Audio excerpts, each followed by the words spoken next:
অসংখ্য হতাহতের পর শুধু ৬ জনের হত্যাকাণ্ডের ঘটনায় বিচার বিভাগীয় তদন্ত কমিশন গঠন নিয়ে প্রশ্ন তুলেছে বিএনপি।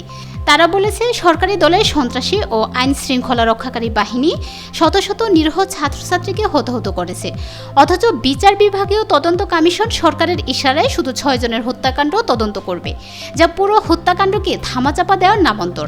বৃহস্পতিবার সন্ধ্যায় বিএনপির মহাসচিব মির্জা ফখরুল ইসলাম আলমগীর এক বিবৃতিতে ৬ জনের হত্যাকাণ্ডের ঘটনায় বিচার বিভাগীয় তদন্ত কমিশন নিয়ে প্রশ্ন তুলে এসব কথা বলেন।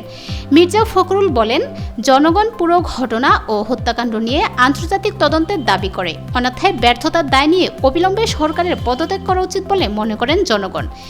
বিবৃতিতে আইন শৃঙ্খলা রক্ষাকারী বাহিনীর নিহত সদস্যদের জন্য সরকারি অর্থ সহযোগিতার কথা উল্লেখ করেন বিএনপির মহাসচিব।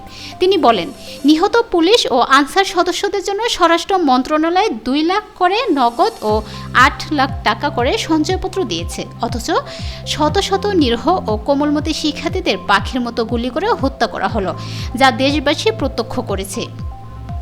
মির্জা ফখরুল বলেন, যারা এই হত্যার সঙ্গে জড়িত তাদের বিচারের আওতায় এনে দৃষ্টান্তমূলক শাস্তি প্রদানের জোর আহ্বান জানাচ্ছি, পাশাপাশি নিহত ব্যক্তিদের পরিবারগুলোকে যথাযথ ক্ষতিপূরণ দেওয়ারও দাবি করছি।